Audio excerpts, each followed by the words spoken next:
I joke about it, but I'm very serious. I didn't really have a childhood. My childhood was kind of taken away from me, so I had to grow up very quickly. Working with a few older people, I realized they were like 10, 20, some cases 25 years older than me, and we were at the same level.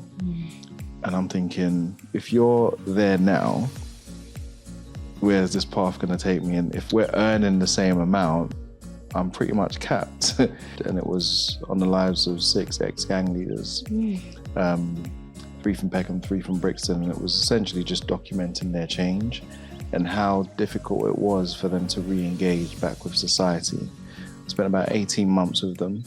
And during that time, I recognized that I had privilege. I really, really am very fond of the man that I'm growing to be, because it was a vision that I saw of myself at a really early age, and I worked to shape that vision becoming a reality. And now I can help do the same for thousands of young people across the UK.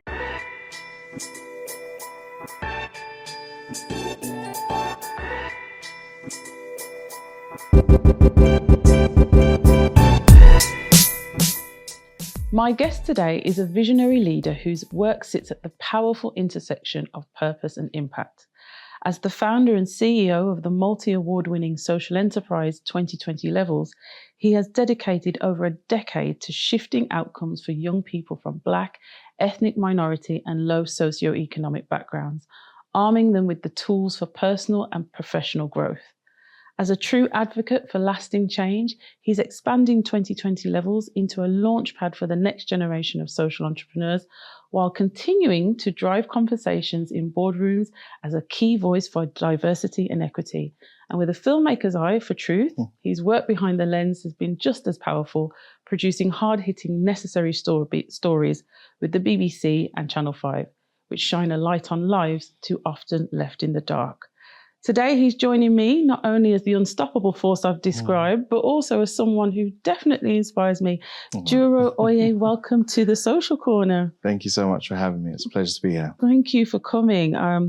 This has been a bit of a long time coming, trying to arrange this, because you're a very busy man. Apologies. No, it's fine. But also, obviously, we needed to make sure that we sorted things out. But I must say, when I came across yourself and, I was really looking into you and following you online and having a look at what you do, as I said, I was very inspired, because I felt like there was just so much synergy there. And I just felt that your professional journey resonated with me so much. So I'm actually really honored that you're here today. But I suppose what I couldn't ignore was this feeling of enormity around your passion for social change, particularly for young black youths. And I just wondered if you could take us back to the beginning as to where did your passion for social change first take root? I can think back to the first moment that I felt like I was called to this work, and it was off of the back of a feature-length documentary that I made, my first official self-funded documentary that I made, and it was on the lives of 6 ex-gang leaders, 3 from Peckham, 3 from Brixton, and it was essentially just documenting their change and how difficult it was for them to re-engage back with society. I spent about 18 months with them, and during that time, I recognized that I had privilege. Wow. And yeah, it hit me like a ton of bricks in the same way that you responded. It's one of those things where growing up in the way that I did, so council estate, single income household, the whole nine, you tend to think that everyone that grows up in that environment is the same, because, we all play around in the playgrounds and we all get up to nonsense in school, do what you do on the streets, and eventually you feel like you come of age and like you pattern up, you go on the straight and narrow, and you fix up and you become an adult. But working with those guys, I realized actually it's not that straightforward for everyone. And then doing a lot of deep self-reflection, I realized why I was able to turn things around it wasn't because I came of age. It was because I had a strong family network, a support system, positive role models, all of these kind of things that we tend to take for granted. And in that moment is when I realized, actually, remove all of these factors, I probably would be in the same position as these guys, or worse, further down the spiral. And I realized that I'm in a unique position, having been someone that struggled on both sides, managed to turn things around, now making my way in the creative industry. I took it for granted that it's not, that these kind of opportunities aren't available to everyone. And who is helping to create these opportunities and make them more accessible to people who aren't even aware that these opportunities exist? So I felt the burden of responsibility on my shoulders to actually do something about this. I'd be lying to you if I said to you that way back then, I knew that the industry and the sector was social justice. I knew that the journey would take me down this path. I just wanted to make a impactful film that will touch lives and get people to think differently. And let's talk about why, because you graduated from film school, the Met Film School, and obviously you've got this film degree. You're going to want to use it. Why that particular topic, though? Was it familiar to you? Yeah, it's very familiar to me. Right. Okay. It was a world that I was all too familiar with. Like I said, growing up in the way that I did, I was exposed to a lot. I saw a lot, but all of that happened outside of the house. So I grew up in a very loving household. Everything that you'd want, you'd have. But my issue is I had big eyes. My eyes were bigger than my eye socket. So I wanted more than what was provided for me in the four walls of our home. And I went out and, I got it. But then I realized that there's no longevity there. And I had that foresight, way beyond a lot of my peers and stuff, living in the moment. I was always thinking, what's next? What's the end goal? Where's this journey going to take me? Working with a few older people, I realized they were like 10, 20, some cases 25 years older than me. And we were at the same level. And I'm thinking, if you're there now, where's this path going to take me? And if we're earning the same amount, I'm pretty much capped. I'm not going to earn any more than this. And then there's all the dangers that come along with it as well. And I'm like, this isn't a life that I want to live for the foreseeable future. So what else can I do? So while I was at uni, my first degree in graphics and advertising is where my mindset started to shift on these things. And I made up my mind that once I graduated, I was no longer going to be involved in what I was involved in, and I was going to go on the straight and narrow. And that's where my trajectory for the film industry, TV, storytelling kind of came from. So for me, the change happened organically. It was an internal change that eventually was able to be displayed externally. My faith played a major part in that as well. So I decided to stop straddling both sides and go all in on my faith. And that really kind of helped me in terms of altering my way of thinking, finding purpose, finding exactly what it is that I was placed on this earth to do.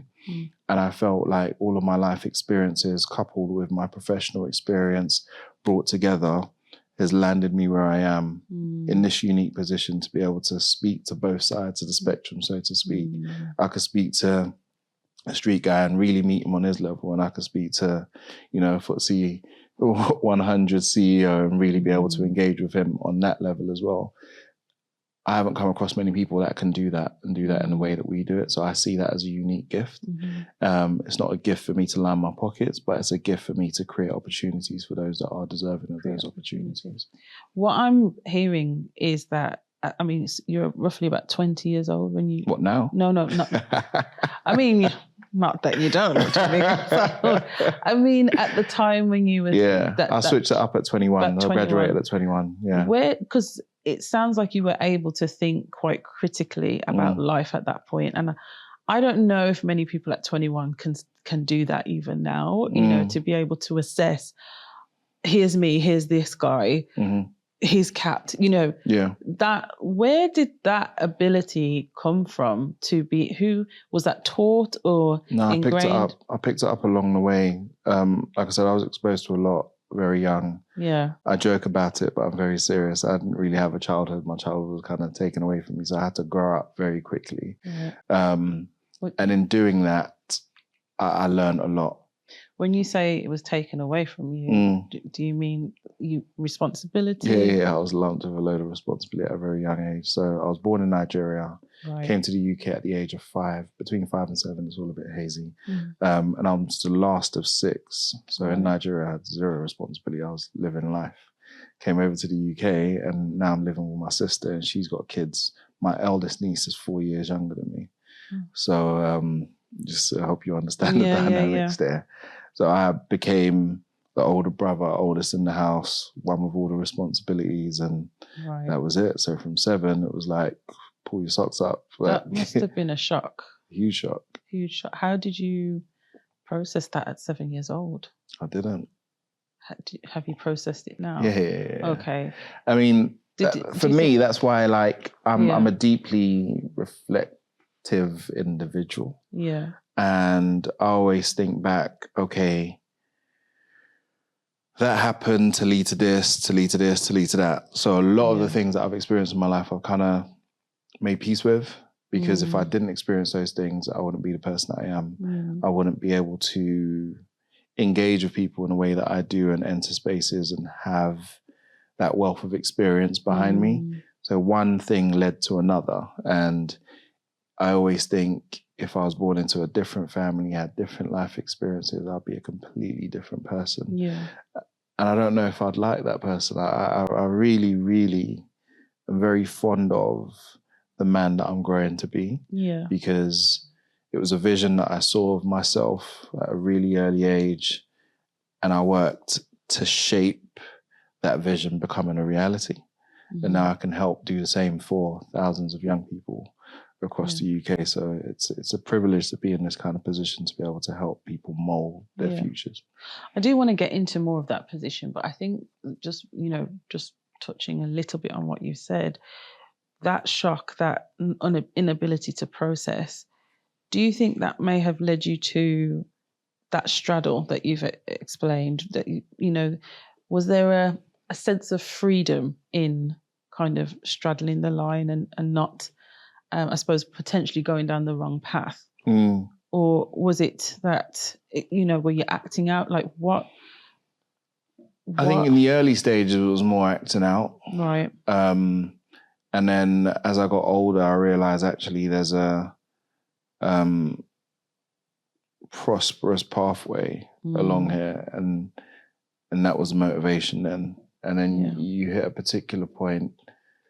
And it's interesting you say that, because I still have conversations with 21-year-olds, mid-20s, of young people involved in all kinds of things. And I'm like, you're going to get to a point where none of this is going to matter, i.e. the money that you're chasing. And some of them take it on board, and some of them are like, you're just saying that because you've experienced it and you gave it up. I at least want to experience it. Go through it myself. I want to get there and realize that it's not all it's cracked up to be. And some people need to feel in order for them to learn, and others are wise enough to learn from other people's mistakes and their experiences. So for me, like I said, I was exposed to a lot very young. I'd seen a lot very young. I'd done a lot very young. So by the time I was 21, I probably lived the life of a 40-year-old in terms of life experiences and exposure. So there was not many things that could faze me anymore. There's not many things that my peers were chasing after that enticed me in that way. I wanted more. I wanted substance. I wanted meaning. I wanted longevity. I wanted roots. Things that like you're not thinking about at 21, if you're being honest, because at that point you still want to be free. You want to be living your life. But I've done all of that from college years right through to end of university. And by that time I was done. Done. Enough. You said, was it South London you were raised in? Whereabouts? Woolwich, Thamesmead. Originally. Okay. Yeah. I don't know too much. I know because I did live in Crystal Palace for a while. Okay. This place is nice compared to what I'm talking about. But you mentioned faith, and I feel like that sounded like some of the part of the turning point, part 100%. of the change in your trajectory as you went all in. But were there role models in the faith that you looked at that point? And when you mentioned, I'm not sure which faith you are of. I'm a Christian. I'm a Christian, okay. So were there role models in the faith that you were looking at that time that you said, I want that, or, that were steering you in the right path? And what was it that resonated with you so much that kept you walking in that way? No, that's a good question. I think for me, it was my brother put me on properly. He used to listen to sermons and always used to invite me to church. We all grew up in a Christian household, so it was normal, but you get to an age where you have to take your faith and your walk seriously. It has to be a you thing, not someone forcing you to go to church and you're falling asleep during the sermon. But yeah, so my brother would always come in and he'll be playing sermons, and a few of the things that the pastor said really just kind of resonated. And I think, like I mentioned, I was always reflective. I was always pondering. I was always thinking about the future and thinking about things in a different way. I was never like a carbon copy of my friends and my boys. I was always the odd one. I was always the one that was different, that was into different things, that dressed differently. So I never really found people that understood me at that level in terms of ways of thinking and just questioning everything. So I'd always catch tail ends of sermons when my brother's listening. So I'm like, okay, that's interesting. That's how I think, so there's certain things you just resonate with me. So that was a pull. And then going into the church and meeting my pastor and the pastor's wife, the inspiration was just there. I was like, okay, these are individuals that are living their life and living it well, but also living it in line with Christian principles as well. And the more they share those Christian principles, the more I felt like they resonated with me. Yeah. And if I could live my life in this way, I would have the peace that I so long for, the prosperity that I so long for, but without all the stress and headache that came with it previously. So I did that was it really. I still remember the date that I walked in, 17th of August 2006, and I was just like, this is me now, and I haven't looked back since. Was that the date you got baptized, or the day? No, it was just the day that I accepted that I'm no longer going back to my old life, and this is me. Was it? I can hear from how you're speaking about this. You were completely convicted, and that was it. You were there. Did you have influences trying to pull you back to the old life? No, because I would always, like I said, I'd always had a strong mentality. That leadership quality was always there. I've never really been a follower. I don't need to argue with people. I don't need to convince people. I'm not one to say, oh, I'm doing this, you should do it with me. I'm doing this, if you choose to do it with me, that's on you. And in what I was doing, I was kind of top of the food chain anyway. So I just left. It wasn't a negotiation. It wasn't a case of, people trying to pull me back in. A lot of people laughed at me. That's for sure. They thought I was crazy. They said that the money's got into my head and all of that. And once the money runs out, I'll be back. And I was like, the money's already out. I've given away everything. I'm starting from scratch. Literally, I don't want nothing to do with that life. I don't want anything to do with the money that I made from that. I wanted to go clean slate. So once again, they thought I was crazy. And they thought eventually, you come back, and I never did, even till now. I think, especially being a man in film yourself, there's so many shows that kind of sensationalize that life of, and I'm going to bring this show up. I think it's beautifully written, but it has, I don't know, in my opinion, somewhat glamorized. If I think about Top Boy, for example, and I suppose the narrative when you watch those type of shows is you can't get out, you can't leave, or if you do, there's a consequence for leaving. But what you've just described is the complete opposite. You just left. What do you think, for anyone who was in that position that you were at that stage, what do they need to, I suppose, what's the inner conversation that they need to have with themselves if they're questioning having the same questions you did at that point, and saying, I want out. Sure, it's that inner conviction, right? And that self-belief in your own ability to make something out of nothing. Mm-hmm. You know, I could sit down with anyone involved in that life, ask them a few questions to really understand where they are in terms of hierarchy and understanding of how that world works and operates. So the individuals that feel like they're trapped and they can't leave are the ones that answer to people, or you might be in debt to someone, or, you know, you might owe someone something and stuff where you have to pay off and you feel like, I'm not really going to be able to pay this off. And there are rules in terms of how that world works. And yeah, you kind of really have to understand that. So I get people that feel like they're trapped, but there is a way out, you know, and it's about having the right kind of support system around you, because when you do leave and you've been in that world for so long, that's all you know. And then you're on your own, you're isolated. That's why you need that support system. You need a strong family network. You need a community around you, and you need to be active. You need to be doing something. I went cold turkey because I could, because of the position that I was in.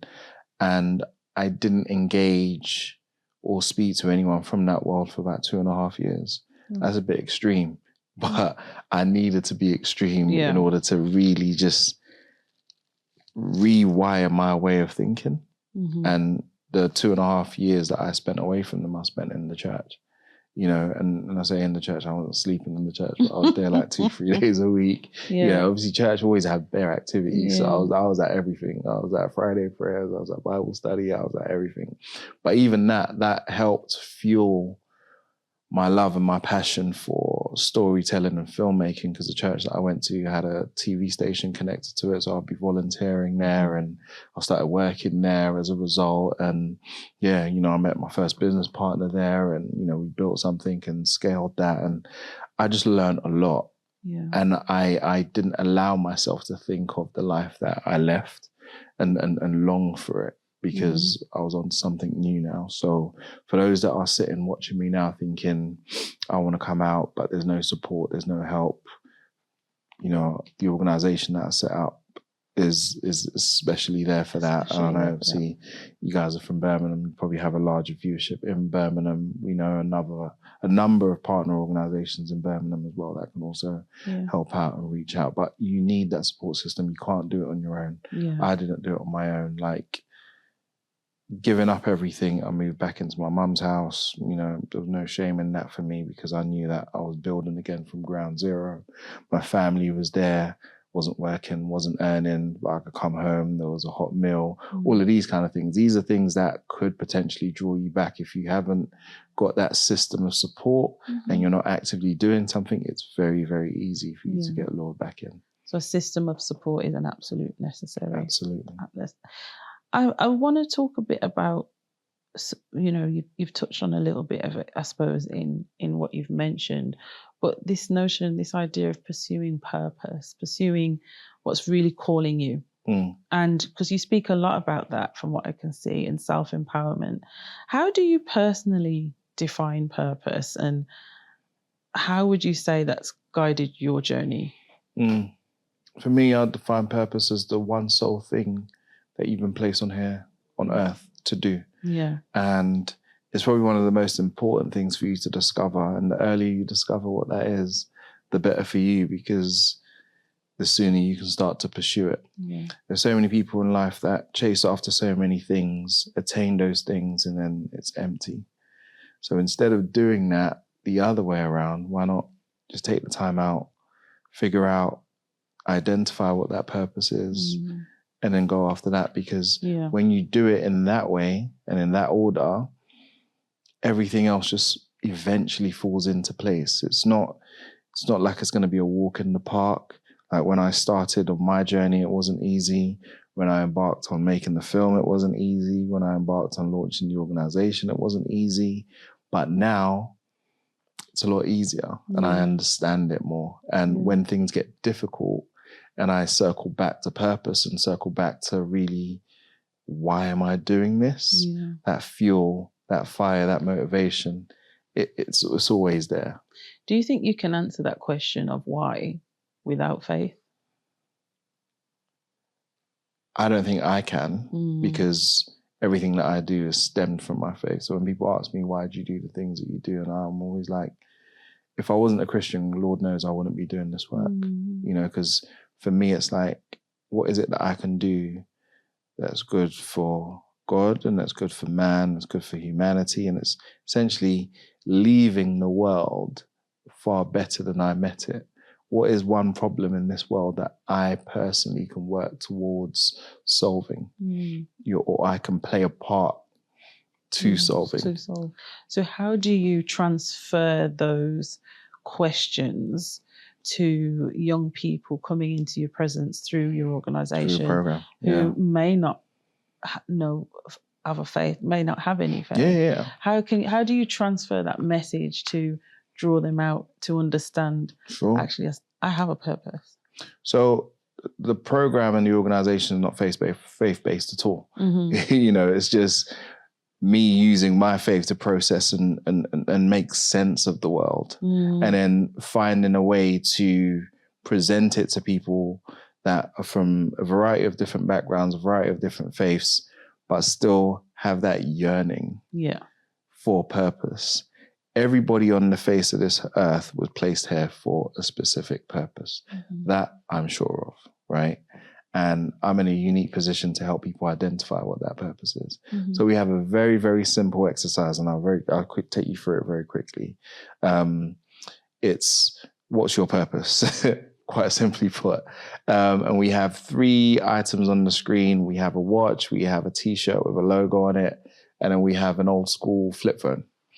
And then we ask young people to say, what's the purpose of each item on the screen?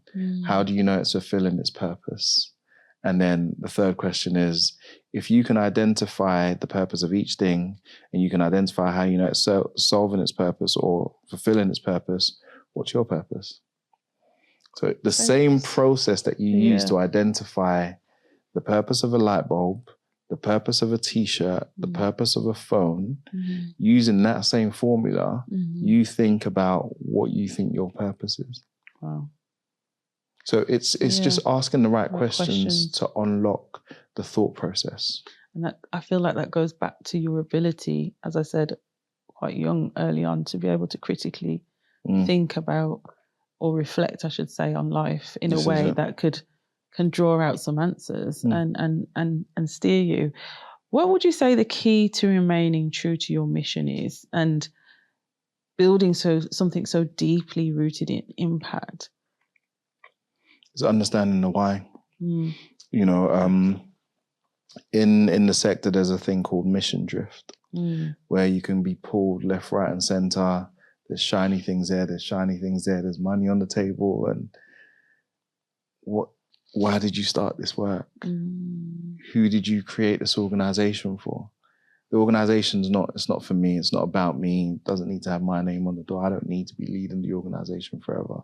The organization is a gift for the community. The organization is a gift for young people to realize that they can be whatever it is that they want to be. I was never told that growing up. I discovered that much later on, but just imagine how powerful it is for a young person, regardless of your background, regardless of your education level. You can become whatever it is that you want to be, as long as you're willing to work at it and do what's necessary for you to get there. And we're going to help you with the tools, show you how to use the tools, but you have to go out and do it yourself. So for me, it's always young people centered, young people focused. How is this project, how is this partnership, how is this collaboration going to benefit our young people? If it's not benefit our young people, then I'm not interested in it. Well, speaking of benefiting, I've got a bit of facts here. So, so the 2020 levels, previously 2020 changed. Correct. And we'll talk about that in a second as to why that came about. It was incorporated in 2013. Correct. And it's gone on to empower over 1,700 young people. It's outdated. We're now 3,750. 3,000. And it's gone on to empower over 3,750 young people from Black and ethnic minority backgrounds, as well as those from low socioeconomic backgrounds. So I'm wondering there where it's at that bit, in additional, does that mean not all the young people that come through are black and of black ethnicity? So we wanted it to be all encompassing because we noticed that there are young people from other ethnicities who grew up in the same kind of environments as well. You know, we are predominantly black and racially underrepresented, but then there are young people that grew up in low household incomes, anything under £25,000 a year, or young people that, you know, had free school meals when they were at school. They also have low attainment when they go, if they do make it to university, or they work menial jobs where it's like you can't earn over a certain amount. So we know that our work is able to unlock various different things in those young people's minds. So we didn't want to limit it to just black and racially underrepresented people, because certain issues kind of cross the lines of race and ethnicity. So we're about 95% black and racially underrepresented, and then the other 5% is everything else. Everything else.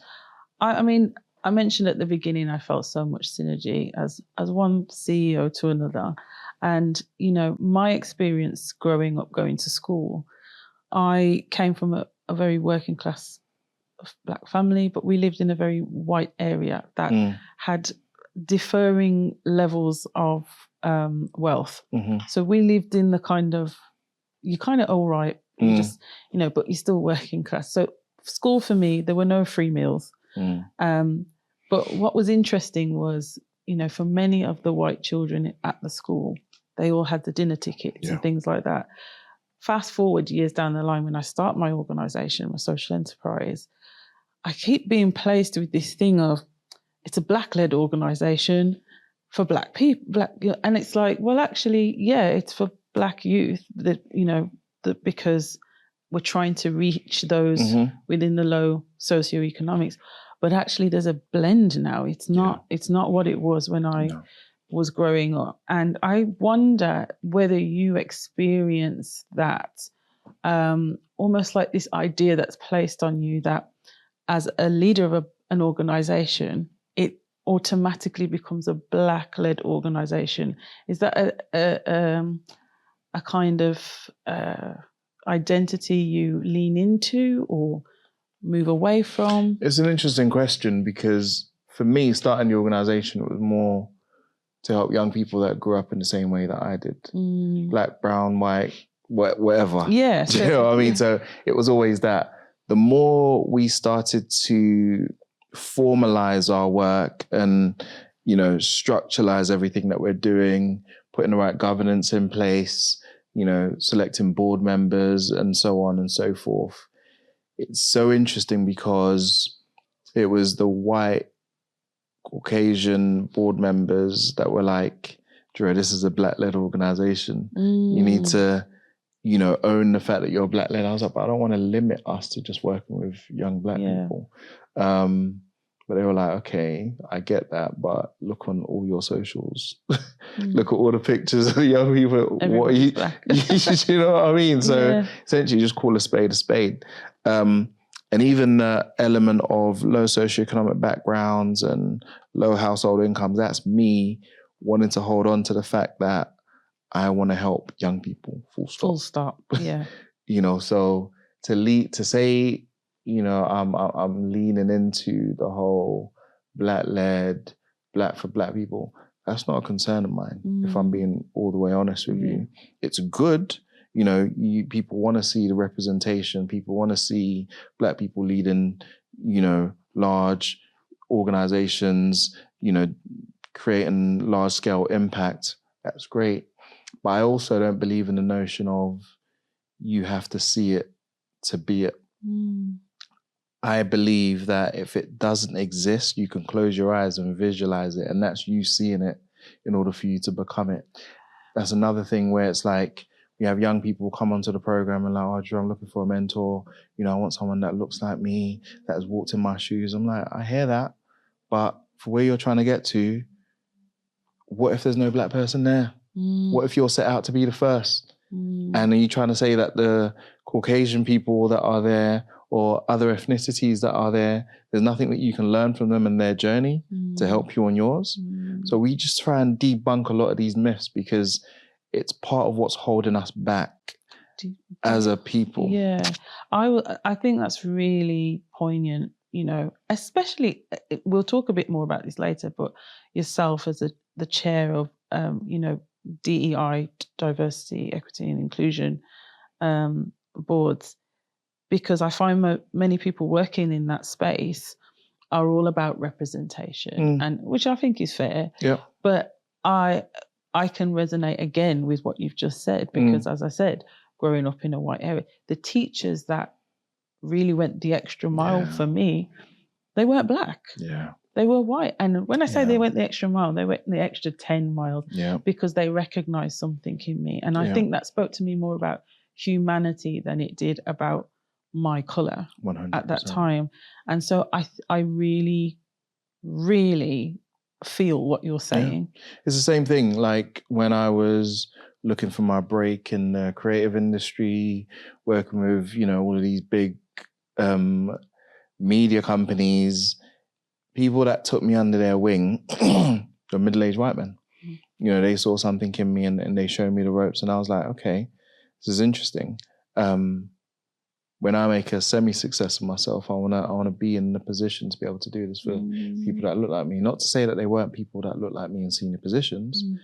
They just weren't very forthcoming with their help and their support. Yeah. You know, and I was disillusioned to think that, okay, you should understand my struggle. You should understand that I feel isolated or alienated in this space, but that wasn't the case. And the older I've gotten, the more I've been able to have open and honest conversations with Black senior execs.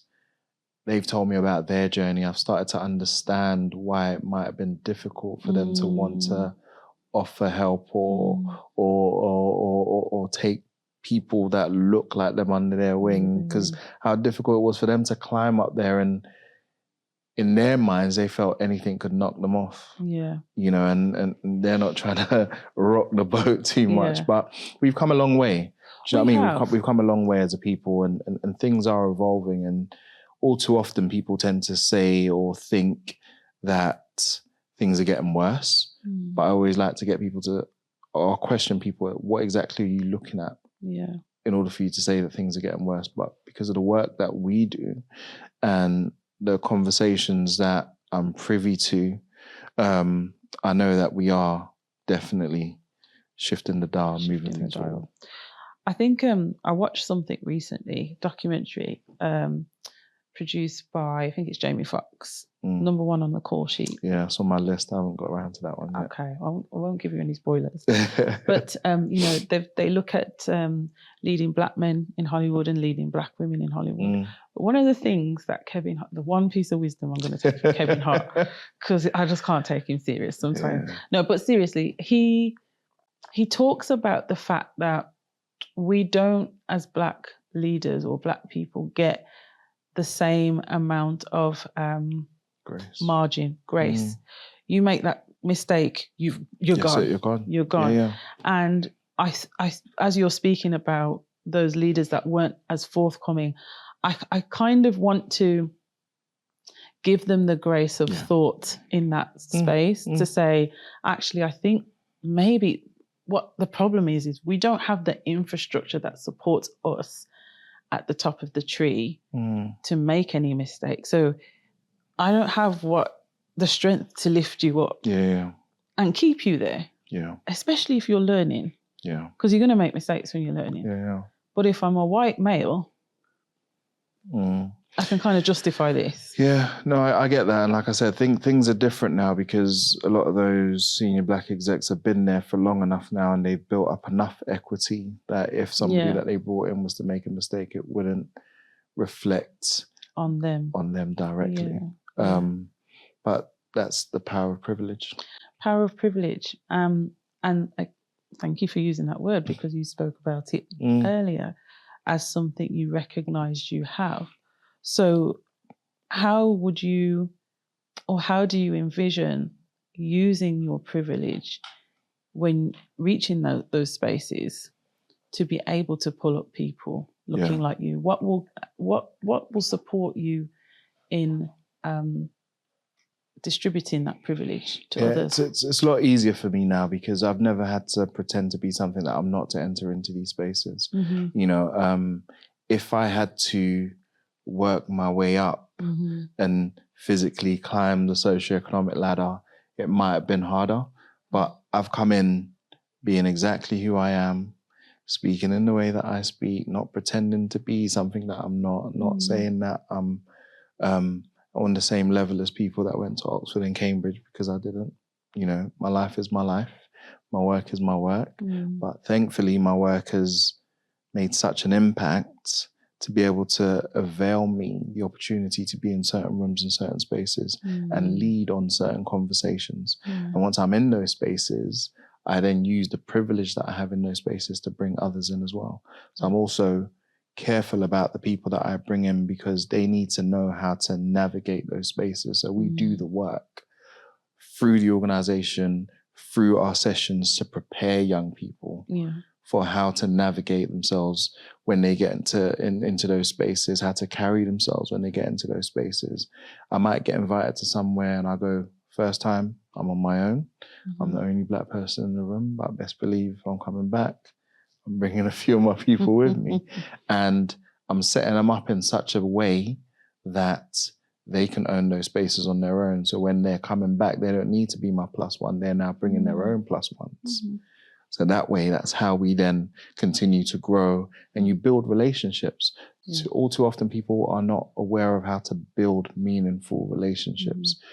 I don't build a relationship with someone because I want to get something from them. I build a relationship with someone because I want to get to know them. I'm genuinely interested in people from all walks of life because I believe you can learn something from anyone. So I'm always open to having conversations. I'm always open to meeting new people because you just never know who's who. And what I've started to realize now, it's not in the look, it's not in how people dress, it's not in what they drive, it's not in what's on their wrist, it's what's in their heart.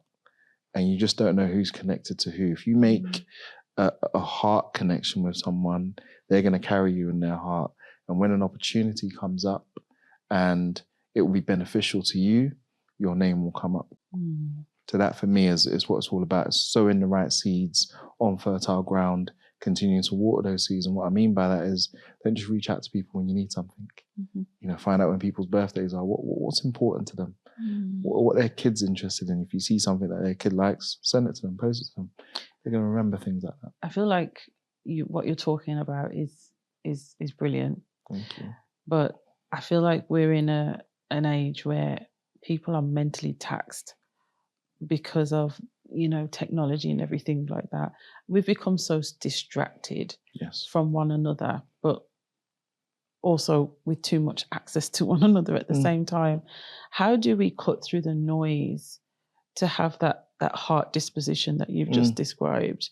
How do you cut through? You have to disconnect. You just have to. You know, the world is designed and wired in such a way that we're so connected now that it's just too much. You're bombarded with information. I was having an interesting conversation with my wife sometime this week. We're talking about music and how back in the day you look forward to new music being released because there's only one place it's going to be released, right? And you look forward to watching music videos, but now like you're saturated with all kinds of music all the time. And it's just like, oh, this person released an album? Really?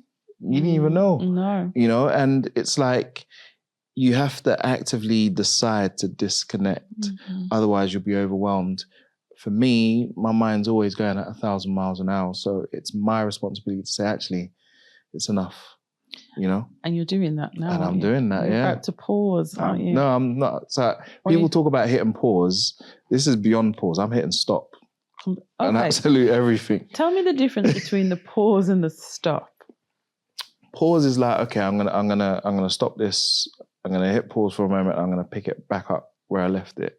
For me, it's like I'm not only closing a chapter, I'm closing a book.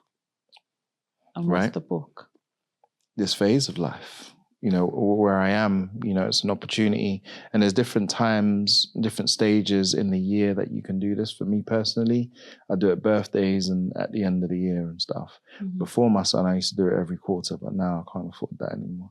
So now it's like every 6 months is the new way that I'm going to do it. I haven't really done it at this intense level since he's been born. So that's 4 years now, but yeah, I've decided that, I'm going to give myself that time. I've been literally going full steam ahead. You had COVID, you had all sorts. And, as a CEO, you will know what life was like during that time as well. My son was born at that time.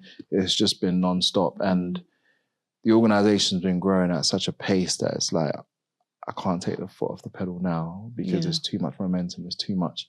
And I didn't have enough systems and processes in place.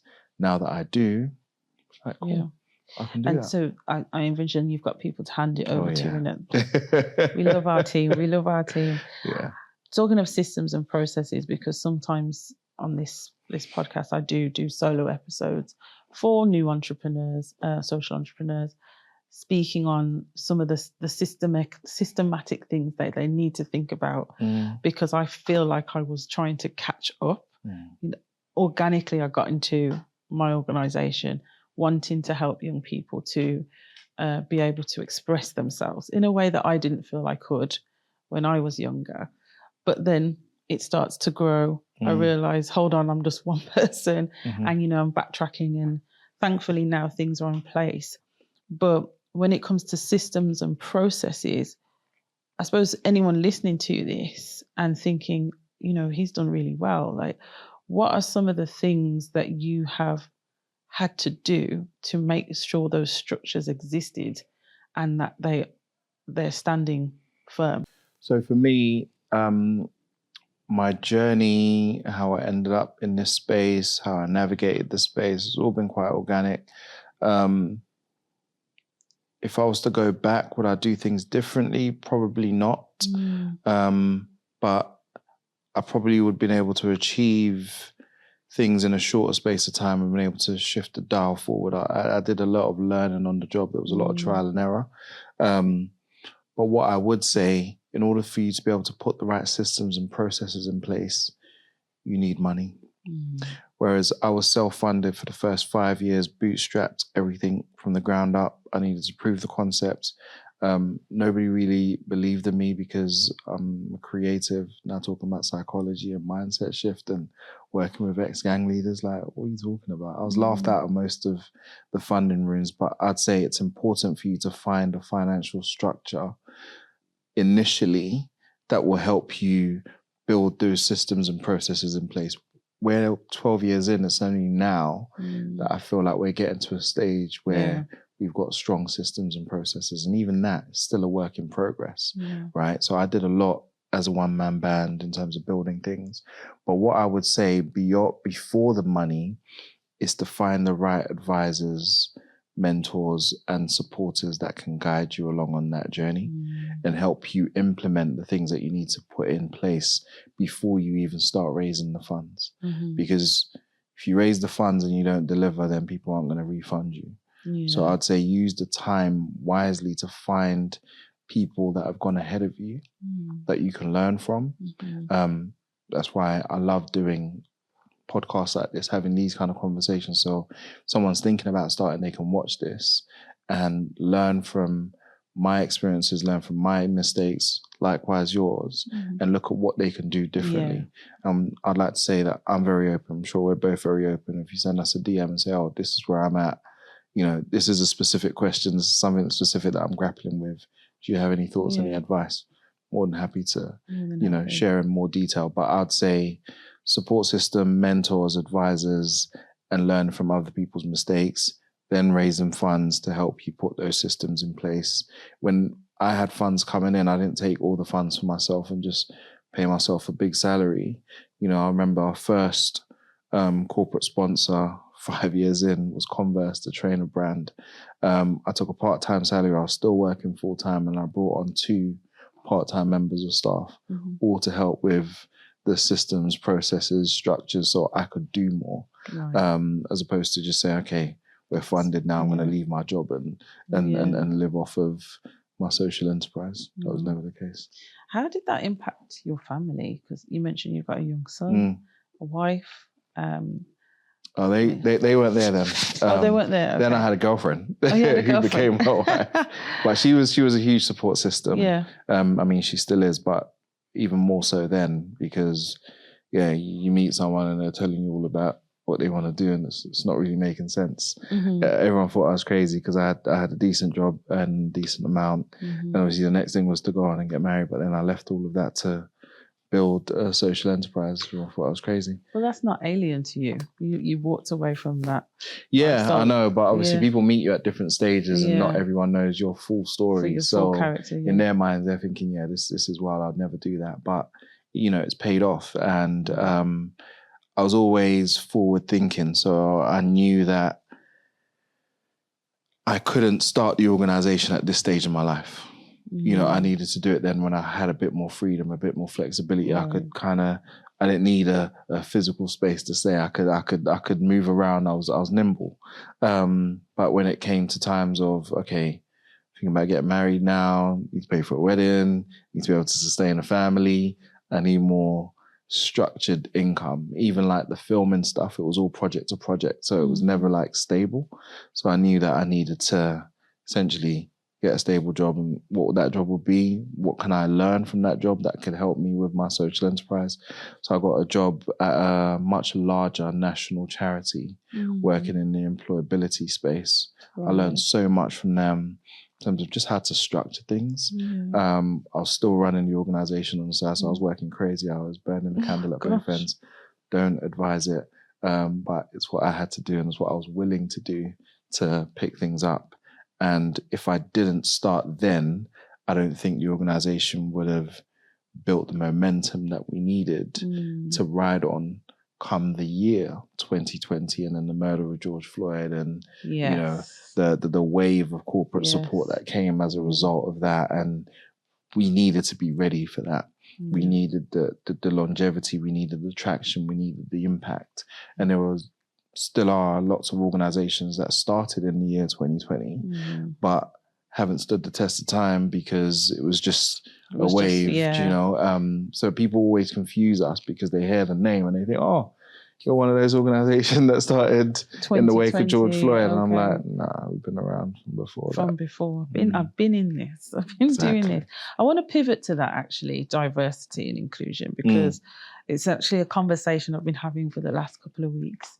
And I feel it's quite significant that it keeps coming up. George Floyd, 2020 was the year. And as one of my guests described, we were paying attention. COVID was making us pay attention. I feel a lot of companies did exactly what you said. They plowed money into Black-led organizations. And whether that benefited us or not, is as you've just described. But fast forward now to 2025, we're seeing a gigantic recline in that support, in those actions, in those words. The black squares are gone and all that. They've been gone. They've been gone, and now the hats are out and all sorts. And I think it's fair to say, from your own perspective, you're the chair of Diversity, Equity and Inclusion at Charity People and D.E.I. Impact Champion at The Conduit in London. What does meaningful diversity look like to you? And would you say companies have been getting this right or wrong in the recent years? Meaningful diversity for me is working in an environment or a company that reflects, one, your customer base and the environment in which you're placed in, right? That's how I'll put it simply. And some companies have been getting it right. Some companies have been getting it wrong. Some companies decided to jump on the bandwagon. Some companies decided to just use diversity as an equity and inclusion as a tick box. We were very, very careful about the corporate companies that we signed in the wake of the George Floyd, or in the wake of the Black Lives Matter rising off of the back of the murder of George Floyd. We did our due diligence. We turned away a lot of money in the year 2020 because the values didn't align. I feel like some people overrid their discernment when that happened, because suddenly you're Black and a lot of money is being laid at your doorstep. Yeah. This is the thing that comes back to the conversation we were having at the top of this podcast about your why, understanding your why and not allowing yourself to mission drift. Yeah. We were always thinking about the young people. So we were very clear in terms of what we wanted from corporate sponsors. If you weren't able to give us one or two of those things, then that was the end of the conversation. And the ultimate deal breaker for us was opportunities for our young people. Yes, you can give us money. Yes, we can be associated with each other. We can run sessions together. But would you employ our young people? If you started I'm in an R-ing there, we're like, do you know what? Yeah. It's fine. That's a big problem there. Exactly, because it's not genuine. It's not genuine. It's not genuine. And for us, we had the long-term goal in mind. We were always thinking about how we're going to measure this impact. Okay, you give us this money, we can fund our work, but how do we build on this relationship? We wanted partners as opposed to just funders and sponsors. We wanted to build a long-term relationship with people. So we signed 3-year deals, 5-year deals. Those 3-year deals came to an end, we renewed. And then the 5-year deals are coming to an end and we're renewing. From the back end of last year, we've started renewing for this year. And even, you mentioned, I like the way you put it, the black squares are gone and the hats have come out. And, I've done a lot of talks, especially the whole of last month, around the change in landscape when it comes to D.E.I. And it's interesting because there is a lot of noise and there is a lot of fear. There's a lot of scaremongering. There's a lot of things happening stateside. Some of those things will eventually trickle down to the UK, but things are nowhere near as bad as how they are in the US. Right? So let's not try and do compare and contrast, right? Because we have certain laws here that stop companies from being able to literally do exactly what's happening in the US. And if you look at the companies in the US that are running full throttle with it, they're the companies that have ties with the government, i.e. they have lots of government contracts. And if you don't comply, you lose out on those contracts. So it's all financial driven. It is. I mean, just this week, Harvard University has been in the news. They've decided not to succumb to the demands of the US government and consequentially had nearly $2.3 billion frozen. And in a way, there's a part of me that's like, yes, stand up to speak truth to power. But then I think there was a university just the other day that they tried it with. They said no, and they've buckled. And I just wonder, and I'm hoping it's not going to be the case, but I just wonder if there is no other way to go, or do institutions like Harvard, for example, have another way? Is there another way? That's where strong leadership comes in. Yeah. And that's where conviction comes in, because if you don't stand for something, you fall for anything. And all of these things are coming to play now. Like, people are watching. You can't just give lip service to this. Some people are going to feel the brunt of it. Companies are going to have to scale back in certain things, but I don't think people should buckle, because people will remember. And also we have to remember that Trump's term is only 4 years, right? Well, and people are saying, obviously he might try and change things, but I doubt that's going to happen. Yeah. But then the other thing that came up in conversation yesterday was that obviously his Vice President, J.D. Vance, might then step up and he might lead with Trump in the background. But I believe we can cross that bridge when we get to it.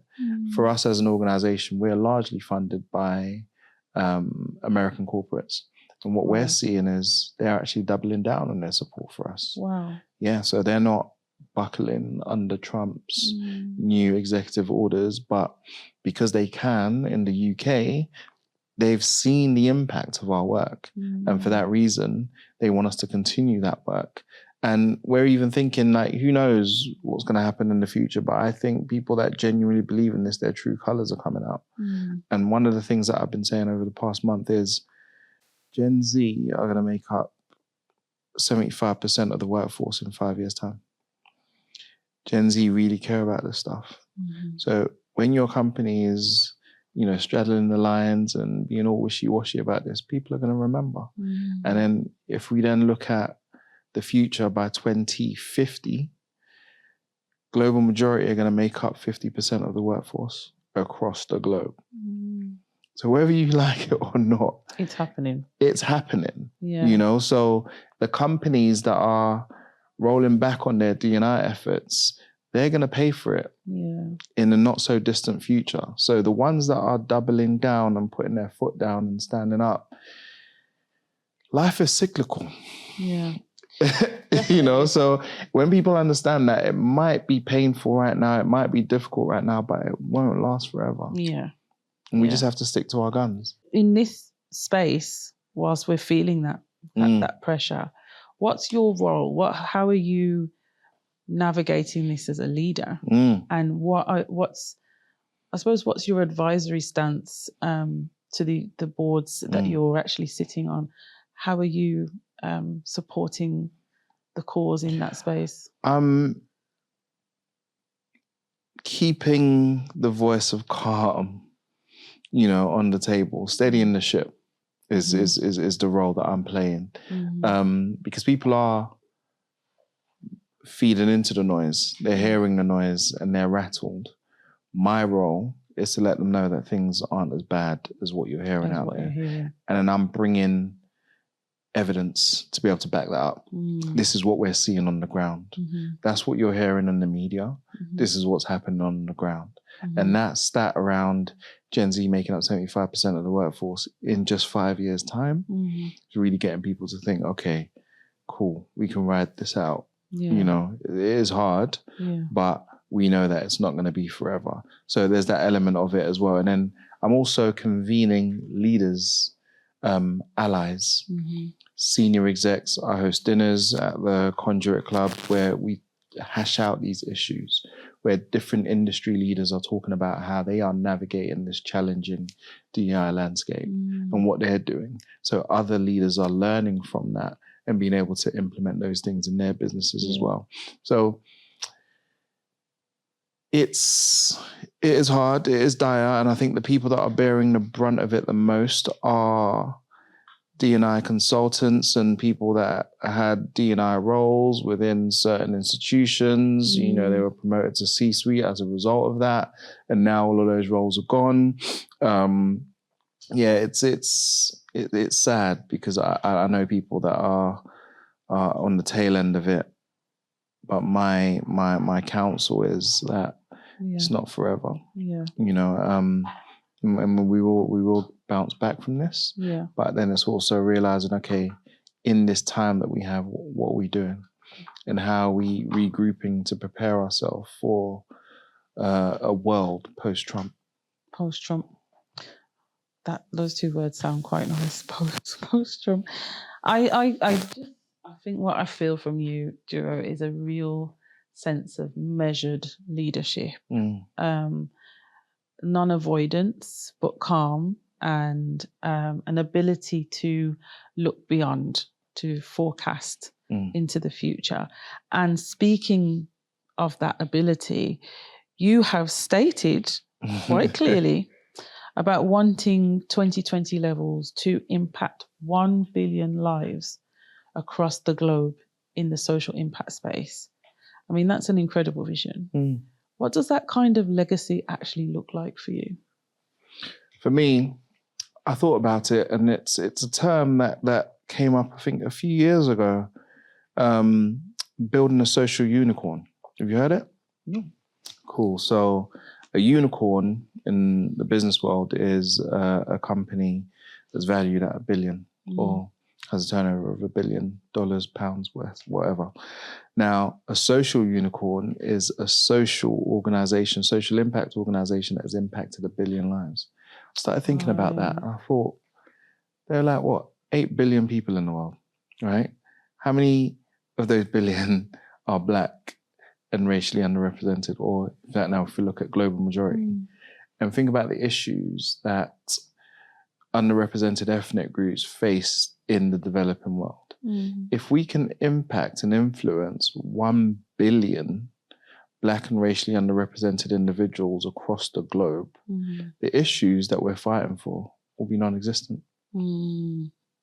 True. If we can level the playing field in such a way that all these individuals that we're saying are, you know, deprived and, you know, underrepresented, marginalized, if we can do what we're doing at scale and instill these values and these qualities in these young people, you know, Africa, the population of Africa, majority of Africans are Gen Z. It's 50%, or so over 50% of the African population is Gen Z. So if you're thinking ahead, like I like to do, I'm like, if I can instill these qualities in these young people, what's the future going to be like? That's true. What's their starting point going to be like? You know, I've got a 4-year-old son. By the time he goes into work, what's the working world going to look like? I have a part to play in shaping what that looks like. So for me, thinking at scale, what we're doing now, we're still prototyping, we're still testing things out. We're still delivering in-person sessions, but we're getting to a time or point where we can digitalize some of what we're doing. We can create hybrid models. We can do what we're doing here in London, doing Birmingham, Manchester, all across the UK, across Europe, across Americas, across Africa. We can white label it. We can gift the core content to community organizations in different parts of the world. That's how you scale in terms of the impact. Like I said to you at the beginning of this conversation, it's not about me. It's not about the organization.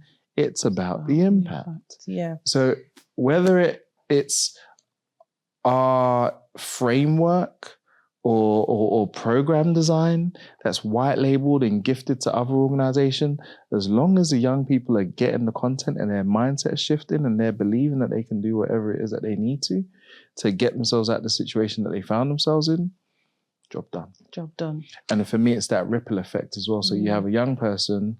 Now we're getting to a stage where some of our young people are getting married, they're starting families.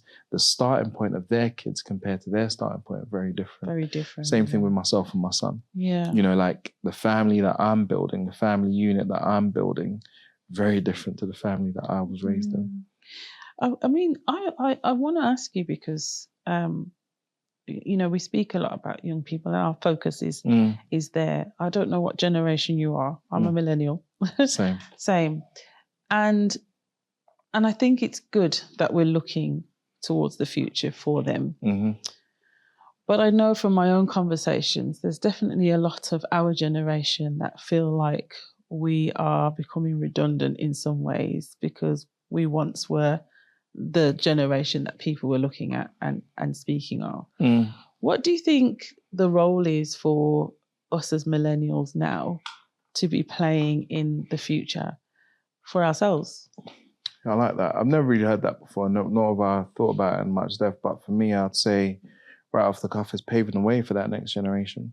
And we're not paving the way as in, okay, we're paving the way and then we're moving out. Like we're parents now. Yeah. You know, we are the adults that we once looked up to and thought, oh, they've got it all figured out, only for us to get here and like, oh, everyone's still figuring stuff out. You know, and yeah, it's funny that like we're the adults now. People are looking at us saying that, yeah, you guys are the ones. And for me, it's like passing the baton on, but how far, if you're looking at like in terms of a relay race, how far have I gone to set things up in place for the next person to come along to really be able to pass the baton on and smash it? So we're not at the end yet. No. Even though we're paving the way, we're still charting our own course as well, right? Like we're millennials, the way I see it, I've got 20 summers. That's the way I look at it. I've got 20 summers left in me. You know, like each year is another summer. Each year is another way for me to shift the dial. And I'm only just entering essentially the morning of my life. Like I know who I am, very comfortable in my own skin. I've built up enough of a safety net for myself and my family. Now I can go real hard. You know, in the next 10 years, I can quadruple what I did in the last 20 because of the level of exposure, access of network, knowledge, information, technology. So I'm far from done. So in terms of I'm just speaking for us as a generation now, like we're not at the end of our tether just yet. And that's clearly, you know, like you said at the beginning, everybody's here for a purpose. I think sometimes, I suppose what's coming to me more these days is that I think there needs to be a duality in the message. As a millennial speaking to the younger persons, I also need to speak to my generation and let them know you're not making yourself redundant by reaching back. Because I think the fear that I sense from the conversations I've had is the same fear I see in the MAGA hats, in racism, in prejudice. It's the fear that I'm going to be erased. Extinct. I'm going to be extinct. I'm not going to survive. And everybody is trying to preserve life. Life being whatever they've defined it as. And so I've been more conscious recently about actually how do I speak to my own? How do I speak to my generation as much as I'm speaking to the next? And which is why I asked the question, because I thought it's interesting. For me, it's very interesting. And I host a lot of dinners. I do one with like my guys from like college and stuff. And we're all at same stage in life, but all doing different things. But being able to hold each other accountable as well, you know, as Black men, predominantly as fathers, you know, like all of these things are important. Like, yes, we've got families, we've got kids that we're raising, but how are we holding each other accountable? How are we still setting new goals for ourselves? How are we ensuring that we are continuing to push boundaries? Because I'm going to keep going until I'm no longer here. So what's the next chapter or next book? So for me, it's just the next phase. So starting out as a creative, working in film and TV, storytelling, which led me to social impact, running a community interest company, now a charity. I think the next phase for me is really empowering entrepreneurs, young entrepreneurs, instilling in them what it means to be a well-rounded entrepreneur. I've seen a lot of people go off and build companies and then lose themselves physically, mentally, spiritually, family, all kind of broken up. So I'm interested in creating something, a fund of some sort that can support entrepreneurs holistically. You know, with coaching, mentoring, financial support, but not just on the business, but everything. So that's a passion of mine. I want to get back into storytelling, telling real meaningful stories. So I'm now in a position where I have access to the resources and I have access to the people with the stories, and I can continue to be a conduit between the two. So they're the key things that I'm thinking about. I haven't talked much with you about your storytelling, but you are a producer as well, a filmmaker, producer, and have done some notable work with the BBC and Channel 5. I mean, can you just tell us briefly about that and what it is that you've been doing, and I suppose what voice it is that you create through the lens?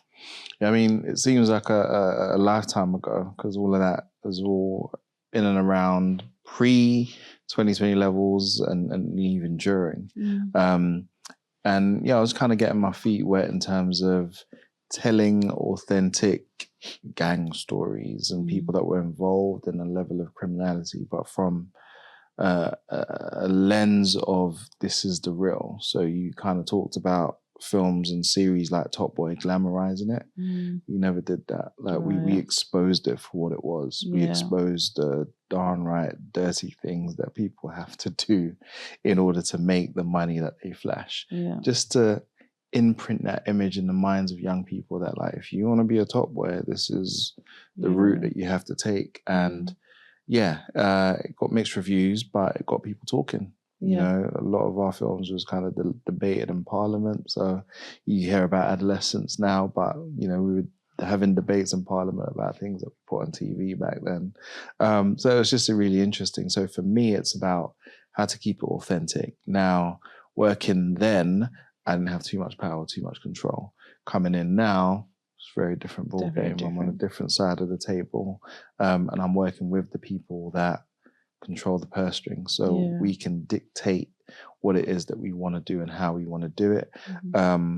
Worked with Channel 4, Channel 5, BBC, whereas now there are so many other outlets. You don't necessarily need those mainstream outlets to be able to put your message out there and really drive home the message that you really want to drive. So I'm really excited about what that would look like. The kind of stories that we're going to be telling aren't going to be gang stories or street stories, the real authentic stories of young people that have come through our programs, that have turned things around. But what journey did they take? What are the struggles that they faced? You know, I have so many entrepreneurial friends that used to go on cleaning shifts with their mums at night, similar to me. Like, and I was just like, when you're having these open conversations, you're like, there's so many similarities there. And that's, where did that work ethic come from? It was instilled in you from then. You know, like where did all that come from? And we don't hear about those kind of stories. Like, there's so many, like, there's immigration stories of how people ended up in this country and how they had to work night and day just to make ends meet.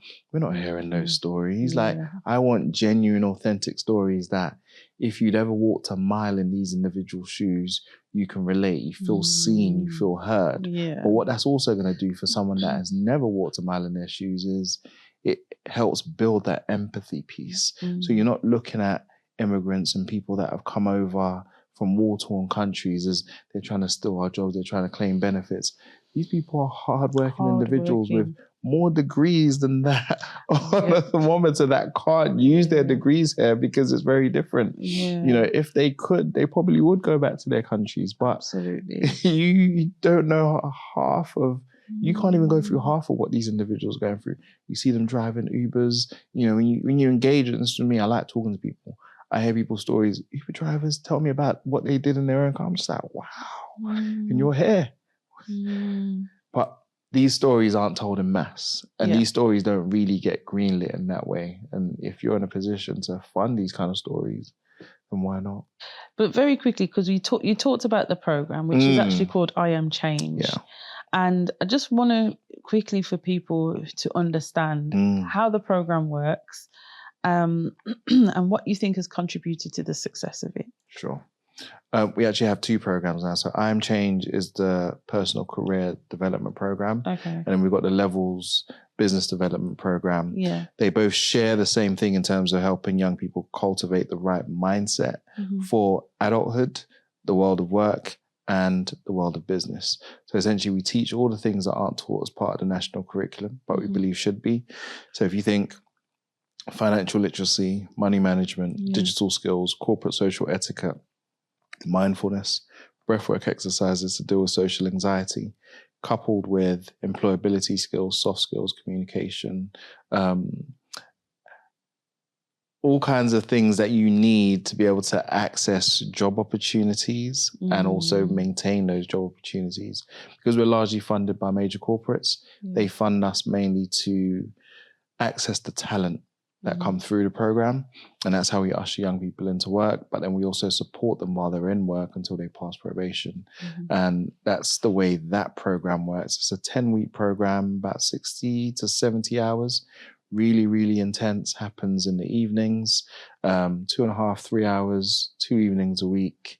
But when you finish the program, that's when you get access to the floodgates of opportunities from some of the leading companies, global companies. You leapfrog a lot of their processes, you know, because you've done the program and you got that certificate, you get to meet directly with a hiring manager, plead your case, and if they like you, they take you right there on the spot. On the business side of it, we do the same mindset adjustment program, helping young people cultivate the right kind of mindset for the world of business. But But then we take them through a series of business masterclasses. So business basics, finance fundamentals, marketing matters, let's talk legal, and perfect pitch. During the course of the program, you also get connected to a seasoned business mentor, someone that understands business or understands an area of your business that you're struggling with that can really help you unlock things. And at the end of their cohort, they get the opportunity to pitch for equity-free investment into their business. Our aim is just to level the funding landscape.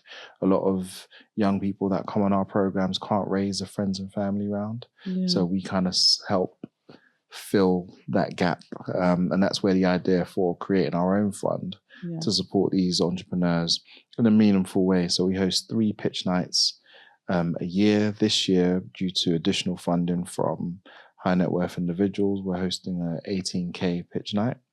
£10,000 for the first prize, £5,000 for second, and £3,000 for the third. Every other month we give £2,500 out to one individual on the program. Everything that we do is exclusive to our 2020 alumni community. So you need to complete our program in order for you to be able to access these opportunities, access our network of mentors, really seasoned individuals that want to just give back. And they don't just give back with their time. They are very, very generous with their network, but then also generous with their wallets as well. Wallets as well. It sounds brilliant. Absolutely brilliant. Is it a physical program? It's a physical program remotely? for the moment. Okay. And that's all because of the way it's designed. A question that you asked that I didn't answer is what I feel contributes to the success of the program. It's the design and the delivery of the program. Right. So we don't have like a set curriculum. We have a framework as a skeleton framework, and then the facilitators are trained to carry the young people along. So they feed into the content. So each session is always going to be different. Each cohort will be different because it's the people in the room that make it. And because we deliver our sessions in corporate spaces, the likes of American Express, Virgin Media O2, major players, we use their corporate offices to deliver the sessions, because that mindset shift also happens when you take a young person away from an environment that they're comfortable in, throw them in a bit of a deep end, but then they become comfortable in these corporate spaces, so they start to see themselves in these spaces. So when they show up for an interview, it's not the first time that they're seeing the big revolving door, engaging with the security and the concierge. So it's all part of the mindset shift, and that's why we have to do it in person. So we're working out a way in where we can do hybrid ones, elements of it online, part of it in person, but then the beauty is also the community that you build. So we have anything from 75 to 100 young people per cohort, broken up into groups of 25. And you have the age range from 18 to 30, so it's quite a wide spectrum. But you're also learning, there's a peer-to-peer learning element as well.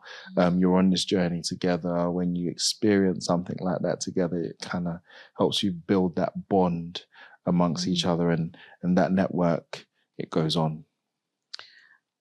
And on. And it's brilliant. I think it just sounds so fantastic. And I suppose that leads me to my last question, because as I said to you at the beginning of this interview, you know, we understanding your journey at the beginning was so important to kind of understanding how you've got to this point. And being, as the name of the show suggests, the social corner, it is a corner of society that I am speaking to thought leaders and change makers like yourself about how they are carving that out for themselves and how they are changing that corner of society. And we're having a social conversation about it. So my question to you really now would be, last question to you is, what do you want to see for your social corner in 5 years' time?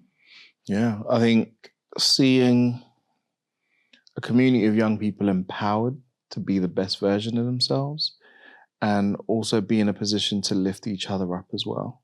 So the dream would be young people that we're supporting on the career development side versus the young people that we're supporting on the business development side. The young people on the business development side build such sustainable businesses that they can start recruiting and employing young people on the career development side. So essentially, we've created our own ecosystem. So instead of trying to find employment for young people in spaces that they have to work to make themselves feel comfortable in. We can get young people building businesses at such scale that you can actually start employing people, and people can feed into helping you build your vision for a better society. So if I was to describe my social corner in 5 years, it will be filled with people that are striving for the same thing, which is the betterment of society, but doing that through economic and social empowerment. I think that's something we can get on board with here. I think so. And I think that's something you definitely are doing in your own right. So thank you so much, Duro, for coming on to the programme. I really appreciate this, and I just really hope that maybe we can catch up in 5 years' time and see how that's come to pass. Thank you so much for coming on. Thank you so much for having me.